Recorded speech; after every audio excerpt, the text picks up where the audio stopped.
Alors actuellement, je travaille sur une vieille histoire que j'avais déjà abordée il y a plus de 40 ans, à savoir la question des alphabets.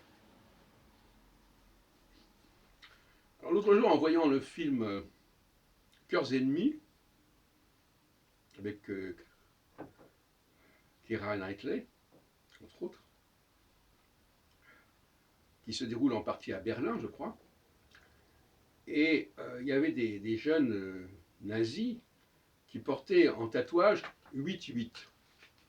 Alors on leur demande, mais pourquoi 8-8? Eh bien, ils répondaient, parce que le 8, la huitième lettre de l'alphabet, c'est le H. Et dans Heil Hitler, il y a 2 fois le H, donc 8-8. Et alors ça m'a fait réfléchir, parce que je me dis, alors revoyons la question de l'ordre des lettres de l'alphabet. Vous savez que cet ordre des lettres est déterminant, pour les numérologues notamment, parce qu'ils vont traduire votre nom en chiffres, etc. Entre autres. Et alors, quand on regarde rapidement, parce que je ferai ça par écrit plus tard, on s'aperçoit que si on compare l'alphabet hébreu, on va laisser de côté l'alphabet grec pour l'instant, l'alphabet hébreu et l'alphabet latin classique.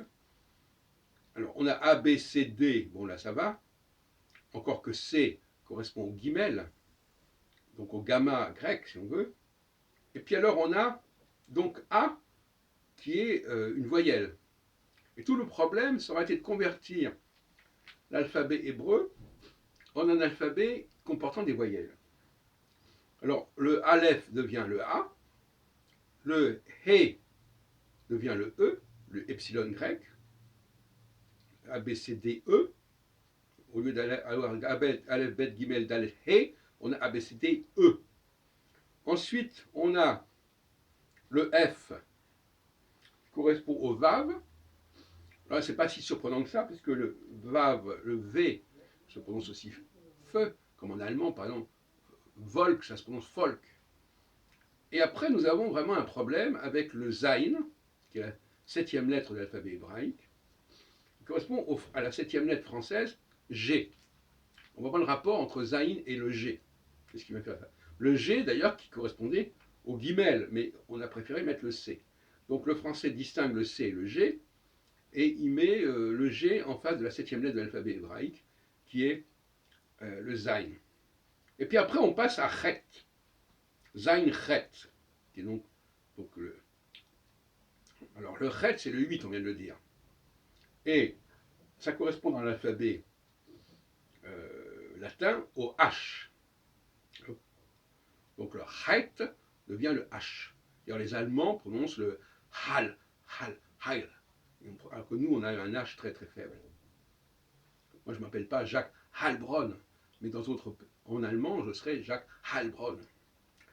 Alors, et après, on a le. Alors le Chet, c'est le. Et puis alors, on a le Tet en hébreu, comme 9e lettre de l'alphabet, qui est dans le T. Alors là, on saute complètement. On n'a pas le T en France, en alphabet latin. On a le I. Le I, quel rapport entre le I et le Tet? En revanche, après le Tet, il y a le Yod, qui correspond au I. Donc là, il y a un problème, sauf que en alphabet latin, on a le I et le J qui sont deux lettres différentes, alors qu'en fait, c'est la même lettre. Donc il y a une espèce de. On a voulu dédoubler le I pour compenser le fait qu'on ne prenait pas le Tet. Et le Tet, justement, en hébreu, il y a le Tet et le Tav. Bon. Et apparemment, on a renoncé au Tet et on s'est dit, bon, le T, ça sera le Tav, c'est-à-dire la dernière lettre de l'alphabet hébraïque. On reviendra là-dessus tout à l'heure. Ensuite, nous avons le Kaf en hébreu et le K en français. Bon, ça va.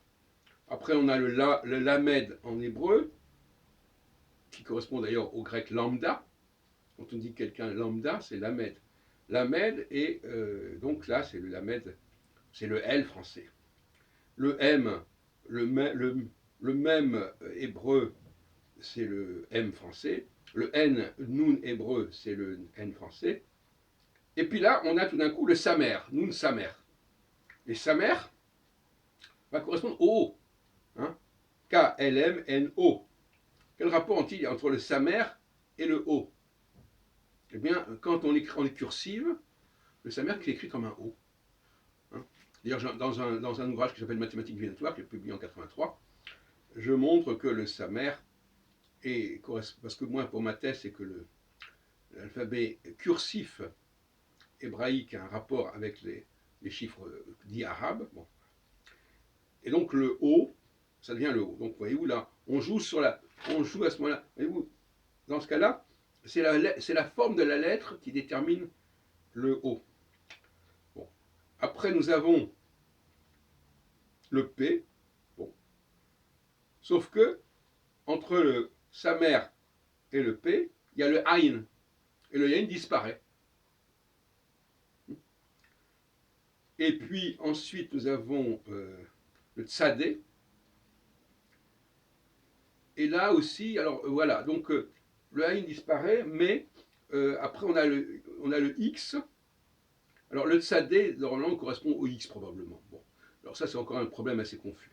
Et alors on prend les dernières lettres, la dernière colonne, Q, Fresh, Shin, Tav, Q, R, S, T. Donc c'est simple. Et puis après, notre alphabet, il ne s'arrête pas là. L'alphabet hébraïque, il s'arrête là, sauf qu'il y a les lettres finales. Et on a U, V, W, X, Y, Z. Alors là, on ne sait pas très bien pourquoi ça se trouve là. Il est certain que toutes les voyelles ont été retrouvées. On a le A qui est dans le Aleph, le I qui est dans le Yud, le O qui est dans le Samer, et le E qui est dans le He. Et donc le U, eh ben, on n'a pas trouvé d'équivalent dans ce système. Ils n'ont pas trouvé d'équivalent. Et donc ils le mettent juste après le T, après le Tav. Alors on a deux lettres, U et V, qui sont la même lettre en fin de compte, mais qu'on distingue. W qui est également un double U. Hein. Et bon, alors ça devient assez confus à la fin. Hein. Et puis le Z, alors le Z qui devrait correspondre au Zaïn. Donc tout à l'heure on a vu que le Zaïn correspondait au G. Ben, voilà, donc ce que j'ai voulu montrer, c'est que on pouvait reconstituer plus ou moins le processus de passage de l'alphabet hébraïque à l'alphabet latin, avec la volonté de retrouver, de mettre en place des voyelles, là où il n'y avait dans l'alphabet hébraïque que des consonnes. Le cas le plus énorme, c'est effectivement le samer, qui correspond au O, parce que la forme du samer cursive correspond au O. La disparition, alors il n'y a plus le samer et le shin, parce que le S du samer disparaît, et donc tout est relié au shin, qui d'ailleurs se lit aussi shin et sin. Et le tav et le tet disparaît, et on ne garde que le tav. Voilà. Donc moi, la chose qui me paraît la plus étrange dans tout ça, c'est le guimel, c'est le zaïn, qui correspond normalement au Z, et qui correspond à la 7e lettre de l'alphabet, qui est le G. Le G, qui lui-même devrait correspondre à la 3e lettre de l'alphabet hébraïque, c'est-à-dire le gamma, mais là, on lui fait correspondre le C. Alors, il semble que là, il y a des confusions, parce que le C et le G, finalement, c'est à peu près la même chose. Quand on dit une seconde, on écrit C, mais on prononce gonde. Voilà, donc il y a des choses qui sont pas claires. Et puis alors à la fin, il semble qu'on a mis à la fin, après le tav, après le tet, on a mis U, V, W, Y, enfin bon, on a mis, c'est une espèce d'appendice comme ça. En fin de compte, l'alphabet latin, il s'arrête au T. Et après, bon, U, V, W, X, Y, Z, les 6 lettres suivantes, ça ne correspond pas à grand-chose. Mais enfin, ça permet de trouver la voyelle U, qu'on aurait d'ailleurs pu trouver avec le Vav déjà. Hein. On aurait déjà pu mettre le Vav en rapport avec le U, ça aurait été plus simple. Et d'ailleurs, on peut le dire comme ça, parce que le Vav se lit aussi OU en hébreu. Il se dit V ou OU. Donc, Voilà ce que je voulais vous dire, voilà mes réflexions sur l'alphabet. J'y reviendrai peut-être en prenant en compte aussi l'alphabet grec, mais c'était le point que je n'avais pas approfondi jusqu'à présent.